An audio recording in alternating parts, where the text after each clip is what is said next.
الكلمات نور وبعضها قبور. بعض الكلمات تقدر تخلي إنسان بيها أسعد مخلوق على دار الدنيا، وبكلمة تقدر تخلي الإنسان ده هو أتعس إنسان على دار الدنيا. وده فعلا اللي حصل في موقف أحمد عبد القادر. هنتكلم في الموضوع بتاع أحمد عبد القادر باستفاضة، وهقول لك إيه اللي حصل من البداية وإيه اللي وصل أحمد عبد القادر للحالة دي، وليه أحمد عبد القادر هاجم صفحات النادي الاهلي واتهم زمايله بالرشوه، وهل فعلا النادي الاهلي هيعاقب احمد عبد القادر، وهل حصل ان النادي الاهلي صدر غرامه على احمد عبد القادر ب250,000 ولا لا. بس قبل ما اتكلم في الموضوع، ومعانا موضوعات تانية كتير، حابب ان انا اقول كلمتين واستحملوني فيهم اخواتي الغاليين.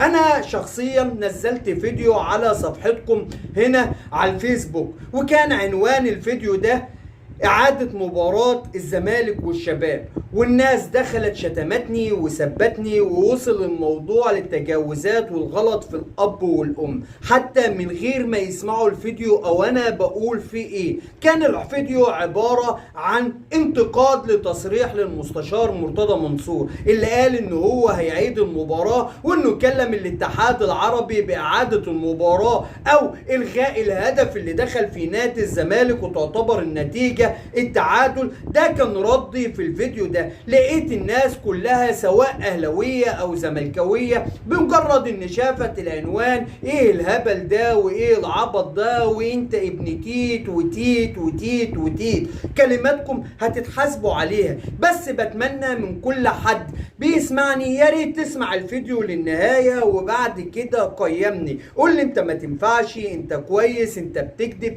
انتقدني كما تشاء دون السب والقصف، عشان زي ما حضرتك ابن ناس احنا ولاد ناس. مش هتكلم في الموضوع ده تاني، ويعني انا اسف ان انا بدأت الحلقة بالموضوع ده، بس كانت مقدمة عشان موضوع احمد عبد القادر. احمد عبد القادر زيه زي كل لعيبة النادي الاهلي خدت الاجازة، وبدأ ان هو ينزل صوره يعني بيستجم باجازته.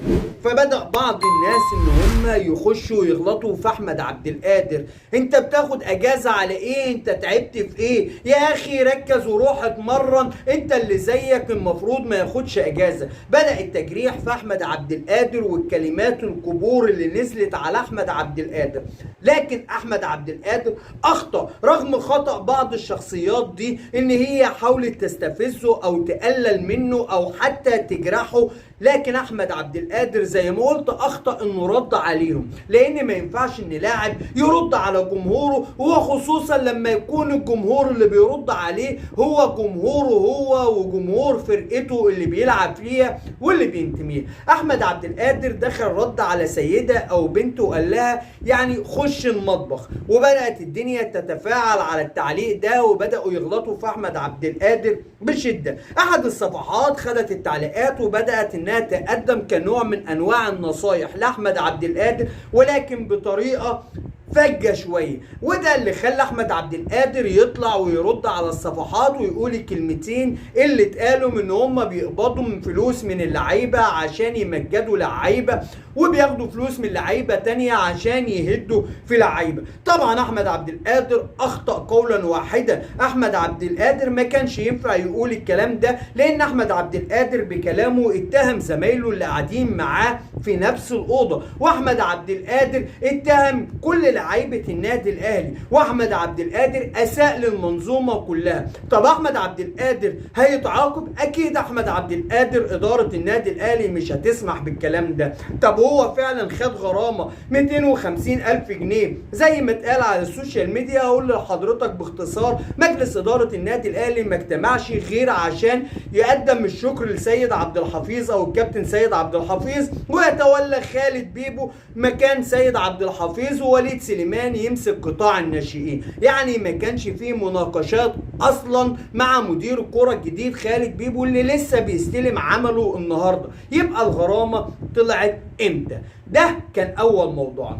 طب الموضوع الثاني وهو ان بيراميدز عايزه تاخد مكان الزمالك. بيراميدز خلاص كانت بتحاول تناطح النادي الاهلي، وده اللي فشلت فيه اداره بيراميدز، ان هي تناطح في النادي الاهلي، فما بقيش قدامها غير نادي الزمالك القطب الثاني في الكره المصريه اللي بقى مباح ومستباح. وده نتيجه للفشل الاداري الذريع اللي حصل في نادي الزمالك السنه دي. واكبر دليل على الفشل الاداري ان الزمالك حقق انجاز تاريخي لم يسبق لاي نادي من قبل، انجاز في الفشل. دخلنا موسوعه جينيس في الفشل، دخلنا وكسرنا كل ارقام القياسيه للفشل.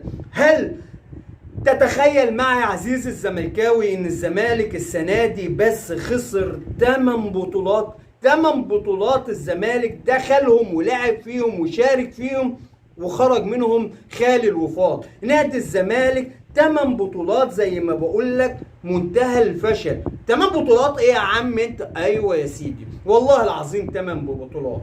اول بطوله كان كاس لوسيل، وده في افتتاحيه الموسم لو حضرتك تفتكر معانا لما خسرنا من نادي الهلال السعودي في قطر. بعد كده بطوله السوبر المصري اللي خسرها امام النادي الاهلي بتاع سافيو البرازيلي، فاكرينه طبعا. بعد كده كاس مصر اللي خسروا نادي الزمالك وخرج على ايد نادي بيراميدز في قبل النهائي وهو بيلعب ب10 لاعبين. البطوله الرابعه كان دوري ابطال افريقيا لما خرجنا بدور المجموعات بفضيحه. البطوله الخامسه كاس الرابطه لما خرجنا من على يد فاركو بعد الهزيمه بثلاثيه. بعد كده الدوري، بعد كده كاس مصر، بعد كده كاس السوبر المصري اللي انسحبنا منه، واخيرا البطوله العربيه. 8 بطولات كاملين، 8 بطولات الزمالك ما قدرش يحقق فيهم بطولة واحدة. 8 بطولات لعبتنا يعني ما اثبتتش ان هم يقدروا ان هم يفرحوا جماهير وانهم ما يستحقوش لبس التيشيرت ده.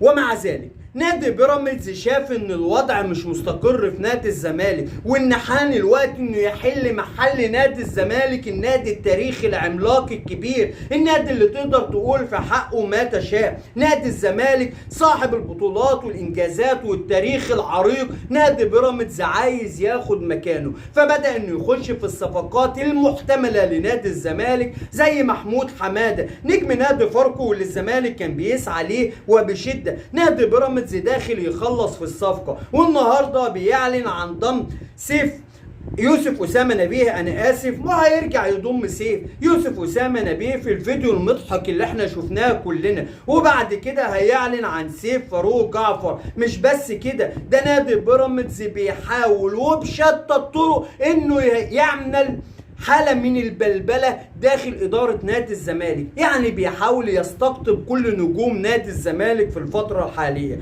بنقول للمسؤولين على نادي الزمالك انتبهوا يرحمنا ويرحمكم الله. نادي الزمالك مش هينفع يضيع، نادي الزمالك محتاج ولاده الحقيقيين. محتاج يا كابتن ميدو انك تسند نادي الزمالك، مش تسند مرتضى منصور وتخش في خناقه مع عمرو اديب وتقول له انك بتشخصن الامور، وتاني يوم رحيل مرتضى منصور تطلع تدافع عن الناس اللي كانت بتطالب برحيل مرتضى منصور، بل بتطالب باستقاله مجلس الاداره كله. شوفيزرينيا غريبه بتعملها يا كابتن ميدو. ولاد نادي الزمالك لازم يلتفوا حوالين نادي الزمالك. ده كان موضوعنا الثاني. اما بالنسبه لموضوعنا الثالث وهو اداري نادي المصري والحركه الوضيعه اللي عملها. يعني كان في مباراه ما بين الاهلي والمصري البورسعيدي اللي انتهت بفوز النادي الاهلي بهدفين مقابل هدف، وكان في خلافات كتيره قوي على قرارات تحكيميه من وجهه نظري انها كلها كانت صحيحه.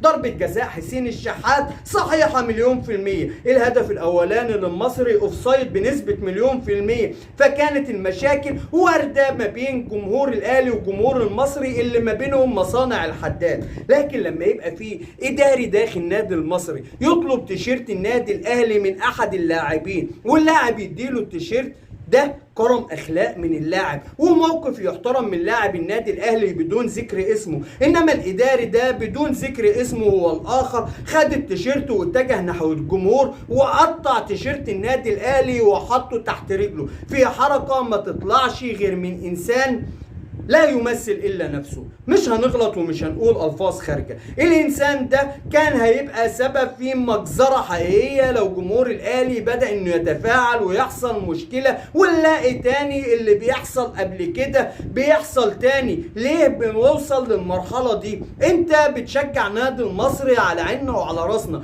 انت اهلاوي على عيننا وعلى راسنا، انا زملكاوي ده حريتي الشخصيتي وبتشرف بده، لكن لا يحق لي ان انا اسيب النادي الاهلي او اسيب النادي المصري او اي نادي تاني. اشجع فرقتي واحاول ان فرقتي تكون اعظم نادي في الكون دون التقليل من المنافس. تيشيرت كل نادي هو رمز للنادي ده ويعبر عن كرامته، فما ينفعش ان انت تهينه وتحطه تحت رجليك. الموقف ده موقف وضاعة وخسة وندالة، ما ينفعش. وكان لازم على إدارة المصري انها تحاسب الإداري ده، وعلى الأقل انها تقيله من الجهاز الفني والإداري للنادي المصري. لحد هنا بتنتهي حلقتنا، ويا رب تكون الحلقه نالت اعجابكم، ويا رب نكون دايما عند حسن ظن سيادتكم. واللي لسه ما دعمش اخوه باللايك فضلا منك وليس امرا ادعم اخوك باللايك، واللي لسه ما اشتركش في القناه فضلا منك وليس امرا اشترك في القناه وفعل زر الجرس عشان يصلك كل جديد وتكون واحد من افراد اسره